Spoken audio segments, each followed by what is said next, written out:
अस्सलाम वालेकुम। I hope आप सब ठीक होंगे। और आज के वीडियो में हम पढ़ने लगे हैं सेंटेंस के स्ट्रक्चर।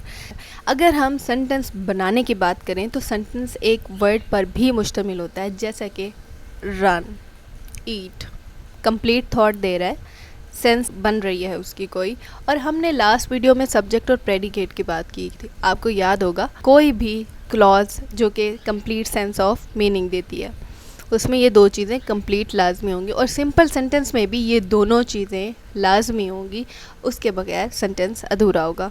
अगर हम इसकी डेफिनेशन की बात करें किसी भी कंप्लीट थॉट को एक्सप्रेस करने के लिए, तो इसमें डेफिनेशन में भी क्लियर लिखा है कि सब्जेक्ट एंड प्रेडिकेट जो है बहुत ज़रूरी है complete.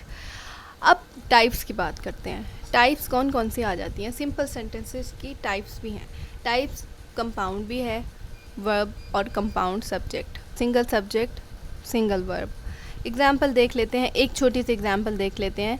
The teacher taught and left, compound verb, क्योंकि इसमें टॉट एंड लेफ्ट की बात की तो ये दोनों वर्ब हैं।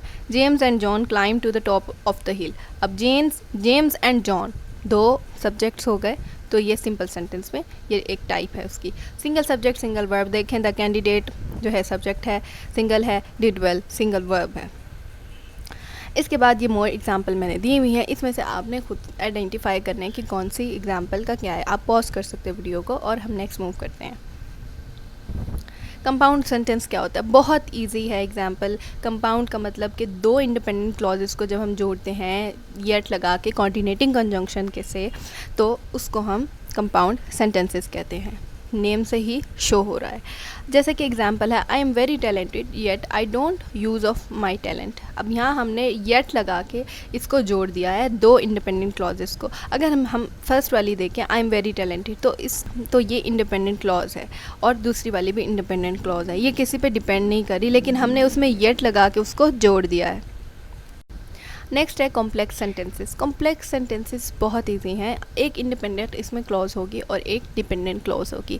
मतलब कि एक इंडिपेंडेंट क्लॉज का मतलब कि sentence can be a sentence by itself, तो उसको किसी और सेंटेंस पे डिपेंड करने की ज़रूरत नहीं है, वो खुद ही में पूरा कंप्लीट सेंटेंस है। और दूसरा जो डिपेंडेंट है, तो वो इन्हिसार दूसरे पे करेगा उसको कंप्लीट करने के लिए, अपनी थॉट को एक्सप्रेस करने के लिए। जैसे कि आई लव गोइंग आउटसाइड, ठीक है, कंप्लीट है, इंडिपेंडेंट है। When the weather is warm, अब अगर हम अलग से देखें तो वो उस पर डिपेंड कर रहा है, किस पे? इंडिपेंडेंट क्लॉज पे डिपेंडेंट। तो ये हम कॉम्प्लेक्स सेंटेंस में एक इंडिपेंडेंट क्लॉज होगी और एक डिपेंडेंट। कंप्लीट हो गया, क्लियर हो गया। चलें नेक्स्ट देखते हैं। नेक्स्ट है हमारे पास कंपाउंड एंड कॉम्प्लेक्स सेंटेंसेस। अब इसमें क्या होगा? नाम से आपको समझ आ गई होगी कि कंपाउंड है, मजमुआ है दो उसमें इंडिपेंडेंट क्लॉजेज होंगी और कंपाउंड में, और एक कॉम्प्लेक्स में एक डिपेंडेंट होगी, ठीक है। और अगर एग्जांपल देखें, I woke up at 6 o'clock because I had to hit the gym but I was too tired to get out of the bed. दो इंडिपेंडेंट क्लॉजेज हैं, वो कंप्लीट मीनिंग शो करा रही हैं, उन्हें सेंटेंस की ज़रूरत नहीं है, वो खुद में ही कंप्लीट है।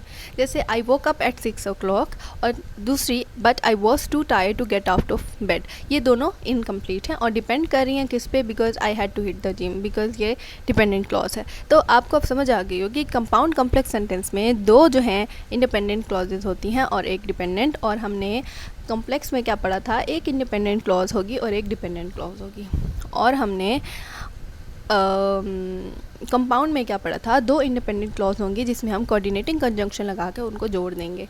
और सिंपल वाले में हमने क्या पढ़ा था कि सिंपल सेंटेंस में एक कंप्लीट आइडिया बताया गया होगा, सब्जेक्ट भी होगा, प्रेडिकेट भी होगा, ठीक है। ये आपका जो है लेसन पूरा हो गया आज का, और आई होप आपको समझ आ जाएगी। अब मैं लास्ट में वीडियो के बहुत सारी एग्जांपल्स दूँगी, आपने उसको सॉल्व करना है, ताकि बिकॉज़ आई फील लाइक कि ग्रामर जो है आपकी प्रैक्टिस के बगैर अधूरी है। प्रैक्टिस नहीं करेंगे तो आपको कभी नहीं आएगी। आप जितना मर्ज़ी जो है आप लेक्चर्स के लेक्चर सुन लें, लेकिन जब तक आप खुद प्रैक्टिस नहीं करेंगे आपको ग्रामर कभी भी नहीं आएगी। ग्रामर भी मैथ की तरह है, आप इसको जितना सॉल्व करते हो, जितना आप ठीक है, आई होप आपको आज की वीडियो अच्छी लगी होगी। अगर अच्छी लगी है please like and subscribe to our channel. बहुत मेहनत होती है वीडियो रिकॉर्ड करते हुए, लेक्चर रिकॉर्ड करते हुए। अगर आप कमेंट करते हैं या सब्सक्राइब करते हैं तो वो मेरी मोटिवेशन जो है बूस्ट अप हो जाती है। I will see you soon in my next video. Till then bye.